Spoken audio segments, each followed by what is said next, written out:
Hola, ¿cómo están? Bueno, ahora sí, último video, ojo, último video de la parte teórica. Después vamos a tener a los compañeros que van a estar a cargo de la parte práctica. Pero ahora sí, terminamos definitivamente los temas de la materia con el tercer video sobre el debate acerca de la historia del Israel antiguo, arqueología y crítica bíblica.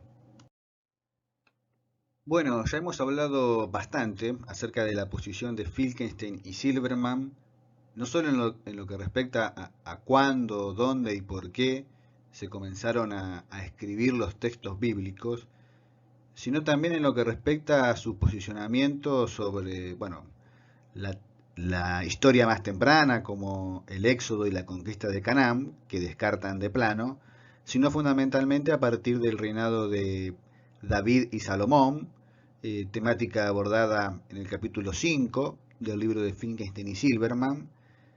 Y bueno, nos toca ahora profundizar en el otro texto de esta semana, el de Manuel Fo, que trata también sobre el supuesto periodo de la monarquía o el Reino Unido, pero bueno, también incluye cuestiones que tienen que ver con también con el Reino de Israel y el Reino de Judá ya separados. Emmanuel Fo, a diferencia de Finkelstein y Silberman, estos últimos, como decíamos, adoptan una posición centrista en la controversia. Emmanuel Fo no, adopta una clara posición minimalista.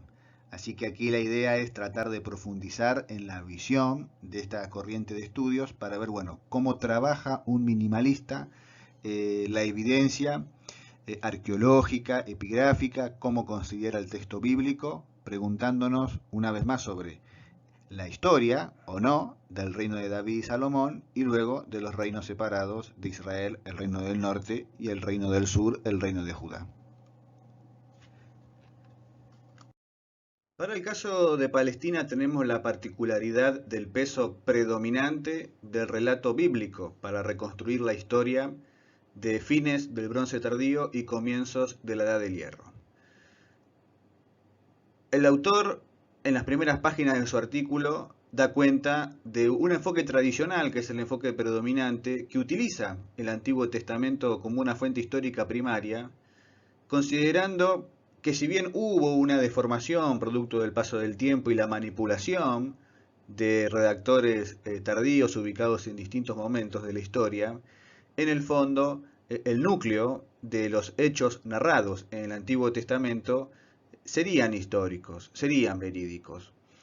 Si uno sigue los libros bíblicos, como planteamos en este cuadro de aquí, eh, primero tenemos el Pentateuco, que son los primeros 5 libros de Moisés, luego el libro de Josué, donde se narra la conquista de la tierra de Canaán, luego de que los hijos de Israel pudieron escapar de Egipto, el famoso Éxodo. Luego viene el libro de Jueces, donde hay distintas historias, una de las más famosas posiblemente sea la de Sansón. Y después tenemos los dos libros del profeta Samuel, el primero, donde ya conocemos el reinado de Saúl, y el segundo libro de Samuel, que relata los reinos de David y Salomón. Luego tenemos dos libros de Reyes, donde se relata la historia de los reinos de Israel y de Judá, que son la división, luego de la muerte de Salomón, entre sus hijos. Parte del reino queda en el norte, con capital en Samaria, es el reino de Israel, y otra parte en el sur, el reino de Judá. Este relato bíblico, plantea el autor Emmanuel Fo, se ha racionalizado tratando de pensarlo a partir de conceptos y enfoques teóricos contemporáneos, eh, de la ciencia antropológica, de la ciencia histórica, y se ha visto en los primeros libros, en los periodos más antiguos de esta historia, una articulación política con base en tribus, ¿no? Con un fuerte corte parental. Ya para el reinado de Saúl, esta organización habría evolucionado hacia un estadio de mayor complejidad, el de una jefatura, y ya para el reinado de David tendríamos el establecimiento de un estado, propiamente dicho, y con Salomón de un estado-nación, como los Estados-nación contemporáneos de Europa a partir del siglo XIX, pero también de prácticamente todo el mundo en la actualidad. Posteriormente, este Estado-nación habría sido dividido por conflictos dinásticos entre los sucesores de Salomón.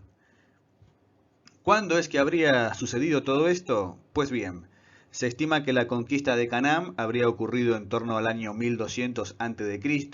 y sería uno de los distintos acontecimientos que formarían parte de esa crisis del siglo XII, por un lado vinculada también con la invasión de los pueblos del mar. A partir de allí se habría producido el establecimiento paulatino de las tribus de Israel en el territorio, sería eso lo que se encontraría reflejado en el texto de Jueces, y a partir del siglo XI, a partir del siglo X, la constitución entonces de esta jefatura que se convierte rápidamente en Estado. Luego la historia de los reinos de Israel y de Judá transcurriría entre los siglos IX y VI a.C. Muy bien, lo primero que tenemos que tener presente para comprender el artículo de Emanuel Fo es que este autor realiza una crítica minimalista al enfoque anteriormente descrito. ¿Qué quiere decir esto? Que le otorga un peso mínimo a los libros bíblicos para poder reconstruir toda esta historia de fines del Bronce Tardío y comienzos de la Edad del Hierro. Resulta que, y en esto todos los autores coinciden, los libros bíblicos, tal cual como los conocemos, fueron redactados en un periodo muy tardío, el periodo helenístico romano, es decir, a partir del siglo III a.C. en adelante. Por lo tanto, para Emanuel Fo y aquellos quienes también hacen una crítica minimalista, estas narraciones no solamente fueron escritas en este periodo, sino que tienen sentido en el contexto cuando fueron redactados. Por lo tanto, no pueden ser utilizados como fuentes primarias para los periodos anteriores y mucho menos para el Bronce Tardío y para el comienzo de la Edad del Hierro. Para analizar esos periodos de la historia de Palestina, hace falta considerar como fuentes primarias no entonces los textos bíblicos, sino, por un lado, el registro arqueológico, material, y por otro, los documentos epigráficos, es decir, aquellas fuentes escritas que sí corresponden al Bronce Tardío y a la Edad del Hierro. Muy bien, a partir de estas consideraciones metodológicas preliminares, el autor comienza a analizar esta evidencia, la arqueológica y la epigráfica. En lo que respecta al reinado de David y Salomón, que según algunos, fíjense, se extendía desde el norte de Arabia hasta el río Éufrates, en lo que respecta a las fuentes primarias propiamente dichas, no se halló ninguna inscripción real, es decir, ningún documento que dé cuenta de la existencia para esta época de un rey llamado David, de un rey llamado Salomón. Tampoco se encontró ningún tipo de arquitectura monumental para esta época en esta región, ni templos, ni palacios, ni fortificaciones, como por ejemplo murallas. Tampoco hay indicios de una diferenciación social marcada, ni en las tumbas, ni tampoco en las viviendas. Con lo cual es realmente difícil sostener, a partir de las fuentes primarias, que haya habido un reino de David y de Salomón, tal cual como narra la Biblia. Recién en un periodo posterior, y más hacia fines del siglo IX a.C., cuando ya, según el relato bíblico, la monarquía unida se había separado en un reino de Israel al norte y un reino de Judá al sur, recién aquí encontramos fuentes epigráficas, particularmente asirias, que mencionan la existencia del reino de Israel, al cual en realidad denominan el reino de Omri. Omri es uno de los varios reyes que según la Biblia gobernó este territorio, y lo podemos ver representado a él suplicando ante el rey asirio Salmanasar III. Pero para esta época sí tenemos evidencias arqueológicas de algunos asentamientos que se convirtieron en centros urbanos muy importantes, particularmente Samaria, que era la capital del reino de Israel, y algunos documentos escritos, aunque bastante pocos, particularmente sellos y ostracones, es decir, pequeños fragmentos de cerámica con inscripciones pintadas. Este reino de Israel llegó a su fin en el año 722 a.C., cuando fue conquistado por los asirios. Por su parte, el reino del sur, el reino de Judá, eh, las evidencias que nos permiten hablar de una estructuración política recién corresponderían al siglo VIII antes de Cristo, es decir, después de la caída del reino del norte, del reino de Israel, aunque todo este desarrollo político se daría bajo el patronazgo del imperio asirio. Se constata efectivamente un desarrollo urbano de Jerusalén, la capital del reino de Judá, y aparecen ahora sí una mayor cantidad de ejemplos de escritura, como el caso de los sellos y de los ostracones, aunque no aparecen todavía inscripciones históricas o votivas, como son comunes de encontrar en cualquier estado antiguo del cercano oriente.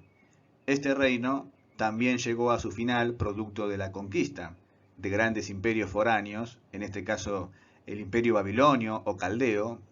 Ahora bien, este autor, luego de dar cuenta de esta evidencia, llega a la conclusión de que estos reinos no pueden ser considerados estados propiamente dichos. Si bien es verdad que aparecen, aunque de forma tardía, estructuras con un cierto carácter administrativo, particularmente palacios, también algunas fortificaciones, se verifica una jerarquización en el tamaño y la función de los asentamientos, particularmente estos sitios urbanos a los que hacíamos referencia en las diapositivas anteriores, aunque en lo que respecta a la escritura, la evidencia es muy escasa. Esto impide afirmar la existencia de una burocracia formal, como por ejemplo uno encontraba en forma contemporánea, ya sea en Mesopotamia o en Egipto. A esto hay que sumar, repetimos, la ausencia de inscripciones de distinto tipo, tampoco nunca se pudo encontrar ningún archivo, y tampoco crónicas que relaten acontecimientos para esta época. La propuesta de Manuel Fo, por lo tanto, es que quizás sería mejor pensar a estos reinos no como estados, repetimos, sino como ejemplos de jefaturas complejas o bien lo que él llama reinos patronales. Para esto aplica distintos conceptos o ideas. Por un lado, por ejemplo, lo de la configuración patrimonial. Tratar de pensar a estos reinos como una gran casa solariega, como una suerte de gran hacienda, en inglés aparece esto como household. Presten atención a las últimas páginas del texto para encontrar bien aquí la explicación y la fundamentación de esta idea. Habla también el autor de una suerte de lógica tribal, donde el crecimiento o la disminución de estas estructuras tenía que ver más bien con la configuración de alianzas, en algunos casos ofensivas y en otro caso defensivas. No habría, repetimos, existido una burocracia formal e impersonal, sino más bien que la manera de construir política habría sido de manera interpersonal, a partir de los lazos de patronazgo y de clientelismo que nosotros ya conocemos en nuestra materia. Todo esto entonces daría lugar a una configuración política donde el rey no cuenta con la capacidad para ejercer todavía el monopolio legítimo de la coerción, capacidad que sí en cambio tenían los asirios durante el período donde ejercieron su patronazgo en la región, particularmente lo que se sabe sobre el reino de Judá y, en el caso de Israel, fueron quienes, repetimos, conquistaron la ciudad de Samaria. Como verán ustedes, estas temáticas nos retrotraen al comienzo de la materia, cuando también vimos la problemática sobre el origen del Estado, y aquí vemos también cómo el autor Emanuel Fo retoma algunas ideas planteadas en su momento por Marcelo Campaño, quien conceptualizaba, ¿no?, al Estado como el monopolio legítimo de la coerción. Así que también este tema nos sirve para, a modo de cierre, casi a modo de estructura circular, volver a los temas del comienzo de año y dar lugar así, finalmente, cierre a la materia. Muy bien, este es el último video. Espero no haberlos agotado y aburrido a lo largo del año. Y bueno, esperemos que la cursada de 2020, más allá de las enormes dificultades que todos tuvimos y todavía estamos atravesando, esperemos que haya sido fructífera en lo que respecta a nuestra materia. Es decir, que hayan podido aprender contenidos mínimos sobre Cercano Oriente y Egipto antiguo. Muchísimas gracias.